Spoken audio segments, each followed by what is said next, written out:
Is your doctor polite, punctual, and competent? Great.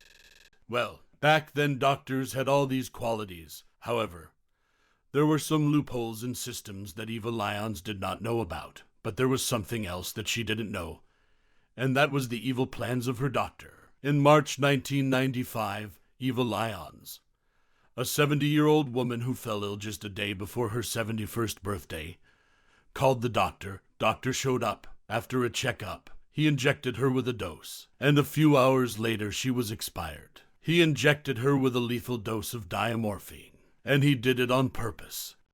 Harold Shipman killed more people than anyone else in British peacetime history. Who is Dr. Shipman and what happened to him? Shipman was born in Manchester to a working-class family. As a bright boy, he grew interested in medicine after witnessing his mother undergo morphine injections to relieve her agony, as she died of lung cancer. After failing his admission tests for the first time, he was admitted to Leeds University Medical School for training 2 years later.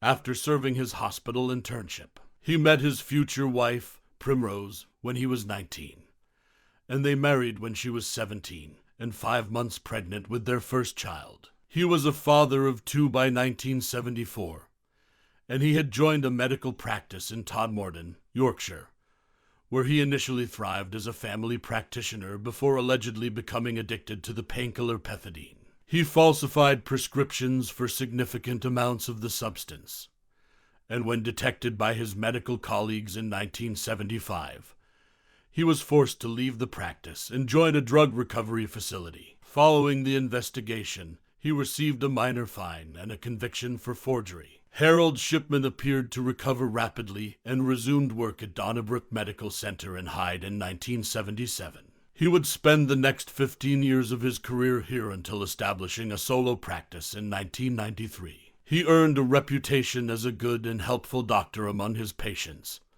and in his community. He was well known for having a pleasant bedside manner. Shipman had obtained enough diamorphine to kill hundreds of people at this point, but no one was aware of his addiction until the following year. Shipman would stop and resume his murdering spree several times throughout the course of his decades of terror, but his technique of killing remained consistent. He would prey on the vulnerable, with 93-year-old Ann Cooper as his oldest victim and 41-year-old Peter Lewis as his youngest. Then he'd give them a deadly dosage of diamorphine and either leave them to die or send them home to die. He is thought to have murdered 71 people while working at the Donnybrook office, and the remaining victims when running his one-man operation. There were 171 female and 44 male among his victims. The local undertaker then noted that Dr. Shipman's patients seemed to be dying at an exceptionally high rate, and that they all died in identical poses.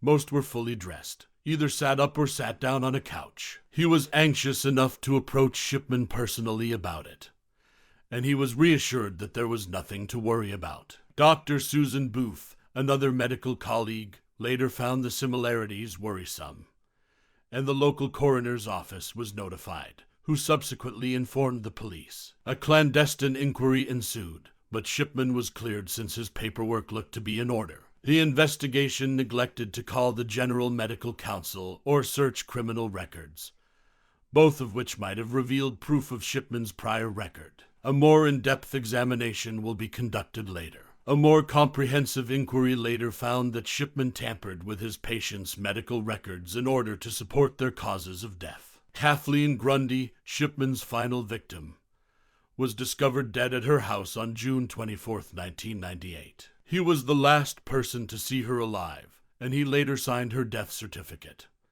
indicating that the cause of death was old age. Angela Woodruff, Grundy's daughter, got worried when solicitor Brian Burgess informed her that a will had been drafted, ostensibly by her mother, with suspicions regarding its legitimacy. Woodruff and her children were not mentioned in the deed, but Shipman received £386,000. Woodruff went to the police, who launched an inquiry at the prompting of Burgess. Grundy's corpse was unearthed and traces of diamorphine were discovered, which is commonly used to relieve pain in dying cancer patients. Shipman claimed Grundy was an addict and showed them statements he had written in his electronic medical notebook to that effect.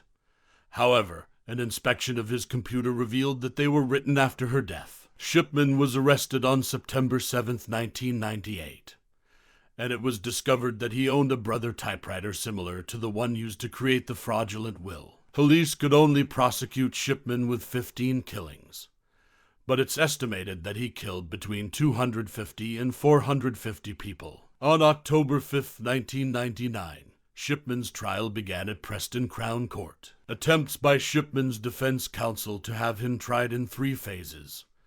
i.e., cases with physical evidence, cases without, and the Grundy case, as well as to have damning evidence relating to Shipman's fraudulent accumulation of morphine and other drugs, were rejected, and the trial proceeded on the 16 charges included in the indictment. Shipman was sentenced to life in prison in 2000, with the recommendation that he never be freed. He was imprisoned in Manchester but ended up at Wakefield Prison in West Yorkshire, where he committed suicide. Early this morning, he'd hanged himself using his bed sheets. He wasn't on suicide watch. Shipman was discovered hanging in his cell on January 13, 2004, the day before his 58th birthday. His wife steadfastly stayed by his side during the trial. It is believed that she had no idea that he had committed the crimes, and maintained his innocence throughout his trial and sentencing. The only glimmer of doubt from Primrose came in a letter sent to Harold in prison, in which she wrote, "Tell me everything, no matter what." However, it is not known what the serial killer's response was. She was a regular visitor at Wakefield Prison before his death in 2004, and even moved house to be closer to him. The pair shared 3 sons, Sam, David, and Christopher, and 1 daughter, Sarah. Very little is known of the 4 children, as all whom changed their names following their father's arrest. What do you believe is the reason he went out of his way to modify Kathleen Grundy's will? Was he going to retire as both a murderer and a doctor? Please leave us a comment with your opinions. Please ensure that you have subscribed to our channel. If you want to know about the savage Japanese cult or the psychopath serial killer, then visit this channel.